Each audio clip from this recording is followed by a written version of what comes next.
The latest inflation report by the National Bureau of Statistics shows that Nigeria's inflation rate dropped further for the second consecutive month to stand at 17.93% in May 2021 from 18.12% recorded in April.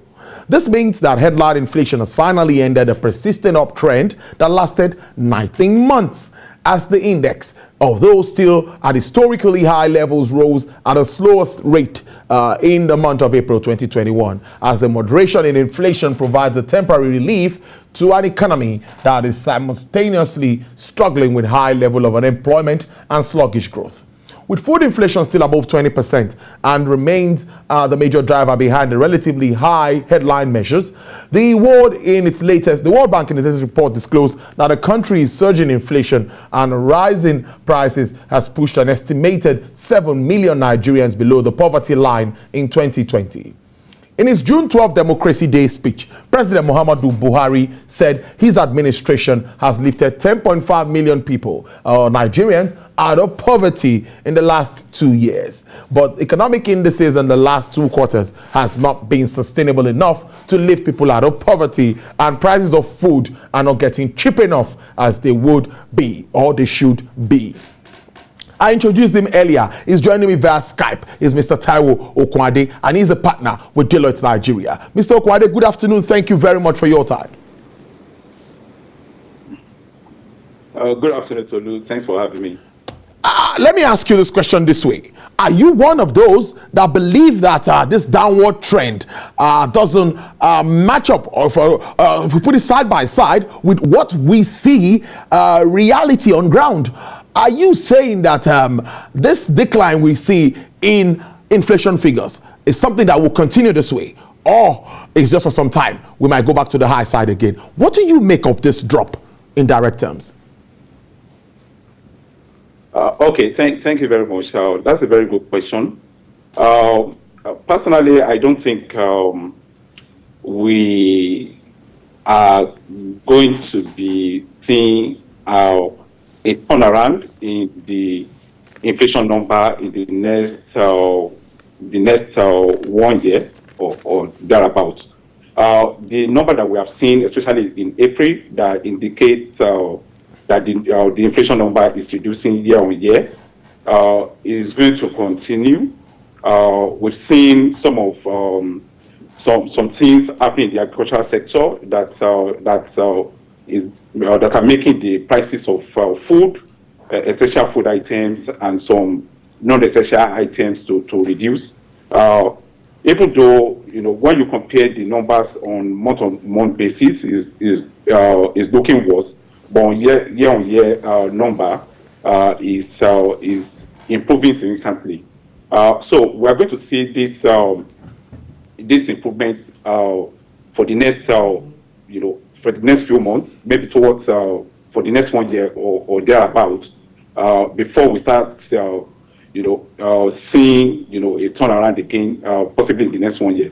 One thing that that we should be looking at very closely is the food inflation. If you look at the numbers critically, you notice that the food inflation number has reduced, which indicates that some essential items such as bread, cassava, cereal, and some of those items that are consumed by households or by normal Nigerians or typical Nigerians, we are seeing reduction in their prices.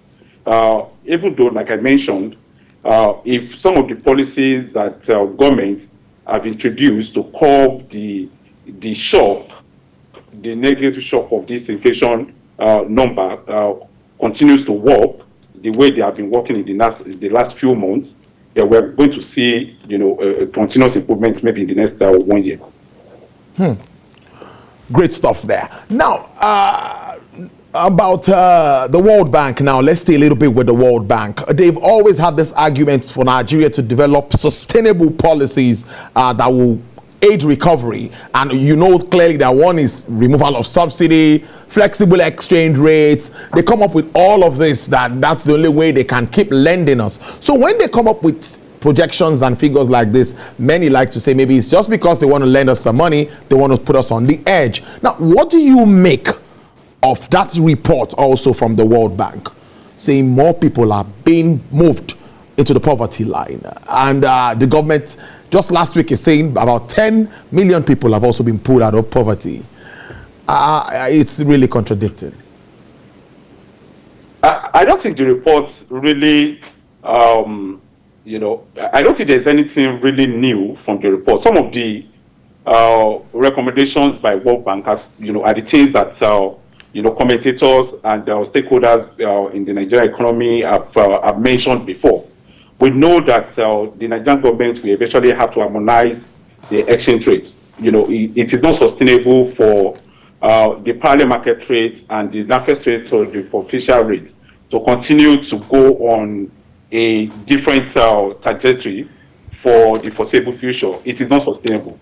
If the exchange rates are not harmonized, then there is a possibility that investment into the country will continue to be discouraged, and we'll continue to have a problem with inflation. Because if you are buying, for instance, you are buying something that you buy today possibly at $1, maybe at 502 naira, which you used to buy at the rate of maybe 500 or 420 naira, last 6 months. That automatically means that the prices of goods and other things or other items, are increasing. That is what it means. So, for government to be able to close this gap and reduce the rate of inflation and the negative impact on the economy, the exchange rates have to be harmonized. Government did something, incredible, I think, in the last few months by announcing that it's going to be adopting the NAFEX rate for the purpose of all former exchange transactions, which is a good thing, because if the NAFEX rate is an indication of what people, are willing to pay for in exchange for dollars. So if that is an indication of what people are willing to pay, then that is close to what is obtainable in the parallel markets, which is the black market.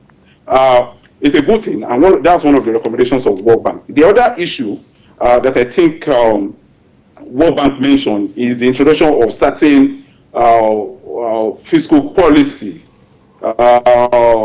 which includes the less reliance by the CBN on the reserves that are obtained from bank, which is the cash reserve ratio, which the CBN has been relying on, which the government has also been relying on. If this is reduced and more money is made available to the bank to give to the public, especially the small businesses in the Nigerian economy, this is likely going to trigger a development and improvement in the Nigerian economy and trigger an economic growth. Then, some negative trends in the Nigerian economy. So, like I said before, what World Bank has recommended is not necessarily different from what people have been talking about in the last few years.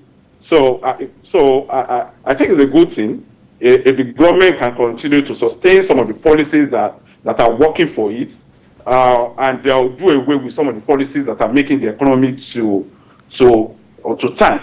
One of those policies is the closure of the land border. The closure of the land border has made it difficult for a lot of people to access certain basic items, basic food items. And this is making the prices of those food items to increase.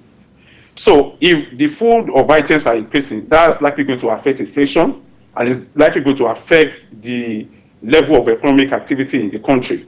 So what government needs to do is to try and relax some of those draconian policies that are hindering economic growth. I think basically if government is open to doing away with some of those policies, then we are likely going to see growth in the Nigerian economy in the next 1 year.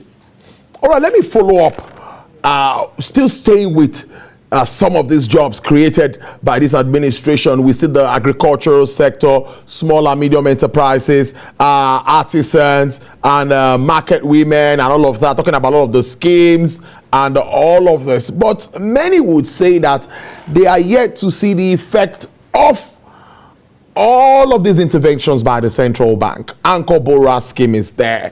The targeted funds for the textile industry is there. Also for the pharmaceutical space, we have all of these targeted funds. I know this has to do with more of the monetary side, but how well would you say this is trickling down? What effect would you say it's having, maybe on job creation or on the entire economy in your assessment?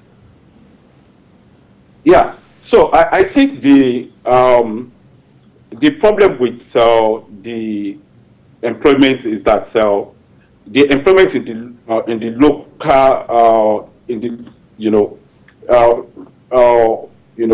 the urban area is worsening, while the employment in the agricultural sector, which basically is something that people in the local area do, or which is basically the major productive activity in the local area. We think employment in that sector is increasing, and that has made household income to stabilize significantly in the last few months. But even though this has happened, there has been a problem with the affordability of certain items by Nigerians. Because of the level of inflation. Like I said before, even though year on year inflation is reducing, month on month inflation is getting worse. So even though income has stabilized,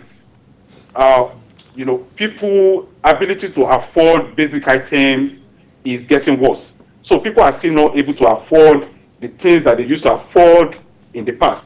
So like you said, the effects of this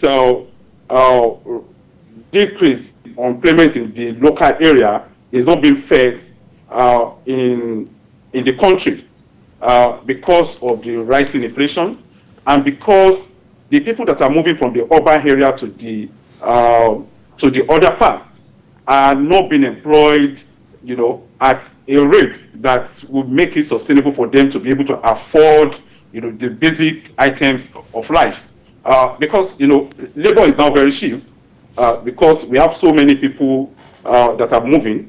So we have more than enough people in the agriculture that are available for productive activity in the agricultural sector.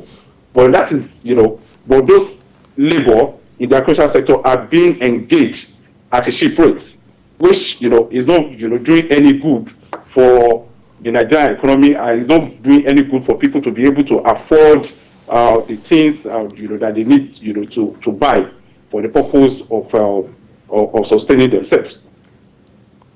Almost wrapping up now, let's now look at reforms, Mr. Okwande. What kind of reforms should we be looking at now? We know we've talked about this many times, and we hear many analysts preferring solutions to Nigeria's problem. But one thing that has been everywhere this time, or we hear almost at every function and gathering, is the issue of cutting costs and public sector transparency. What more do you think needs to be done with regards to reforms?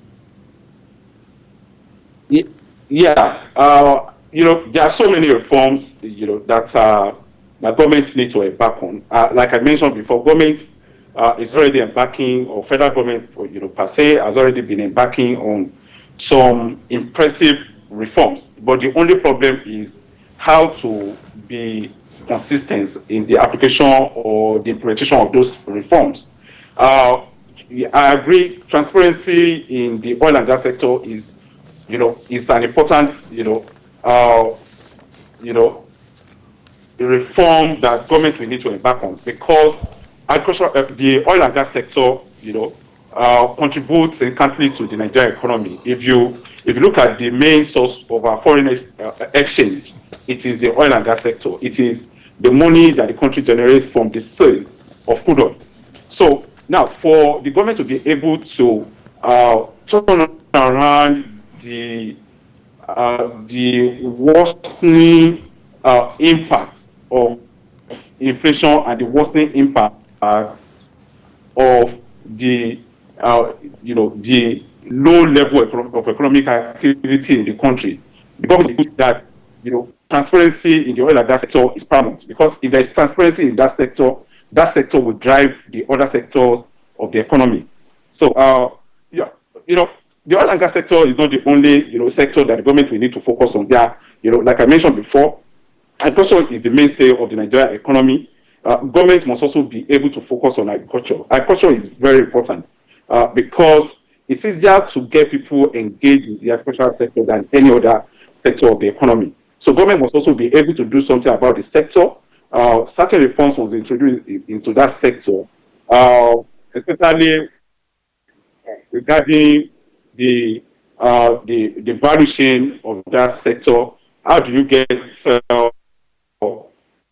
agricultural produce from the local area to the urban area? How do you get agricultural produce from the country for export purpose? Because government must also be able to encourage export. Export is very important, because if the government wants to maintain the level of the foreign exchange reserve of the country, then we must be able to encourage export. So all these things, government must be able to solve them at the same time.